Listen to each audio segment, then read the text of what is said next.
Good morning. Well, I wonder how many of you spotted the misspeak yesterday. As I came to the end of that particular video, I said, we'll be carrying on with this subject next week. Well, you may have been rejoicing about the fact it was going to be next week, but in fact it was just tomorrow. A simple mistake. Shouldn't have said next week, should have said tomorrow. And here we are again, sharing this particular video. We go back and we look at these early patriarchs and we try to understand where they've come from. And sometimes we can become confused. One of the things I can advise you to do quite simply is to go into the Gospel of Luke.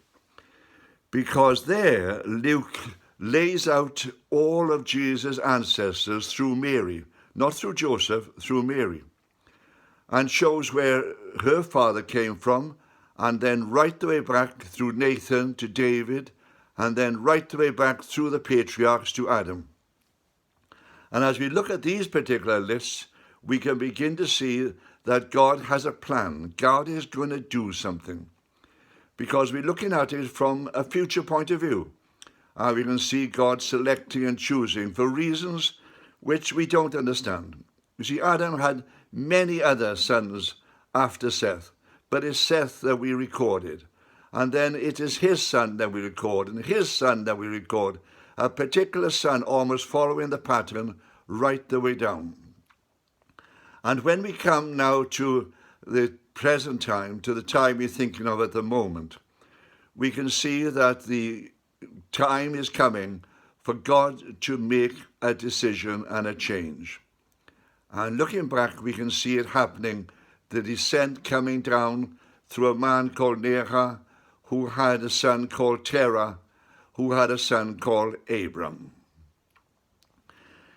Terah was living at this time in the Ur the Chaldees, and he felt a need to travel from there into the land of Canaan. And he sets out to go there, but instead of going to Canaan, he travels north to the city of Haran and settles there as well.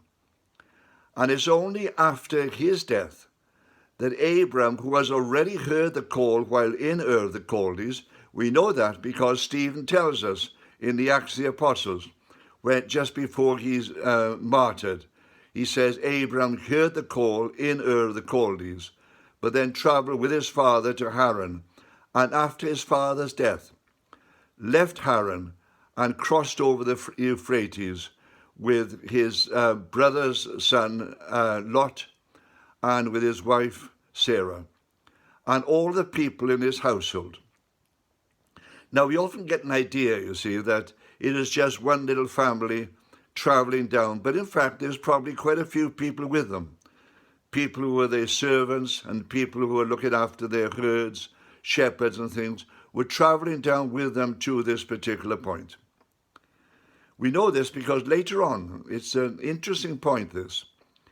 Lot was down in Sodom, and Sodom was invaded and captured. And Lot was taken as a captive. And it says that Abram set out with 318 trained soldiers from his own household. 318 trained soldiers. Now, this wasn't just a small little household. This was quite a large encampment. And these people were living with him there. We have no idea how many traveled down with him into Canaan at this particular time. But it wasn't probably just one or two families. It was quite a large group. And they crossed over the Euphrates and traveled down until they came to the oak of Mamre. And there God meets with him.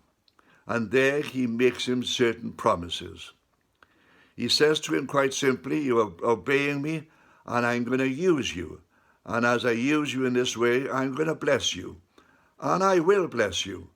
I will bless you, and I will bless those who bless you.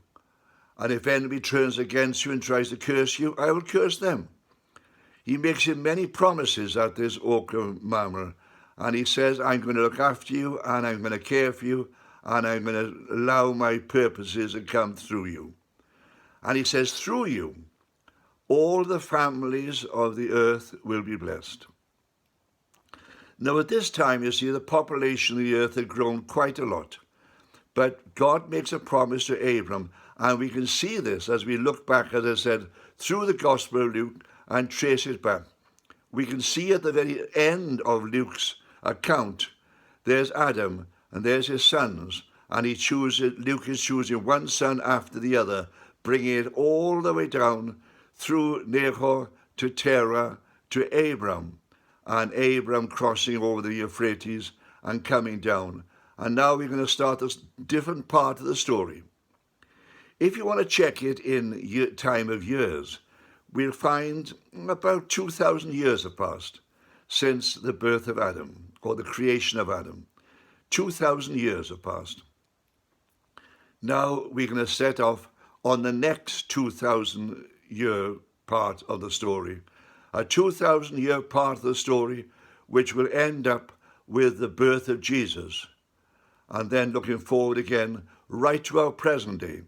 Because as you realize, we are at the present day living in just after the second millennium. So if you want to divide up the world into three sections, you've got the first 2,000, now to come into the second 2,000, and then of course the third 2,000, bringing us to the present day.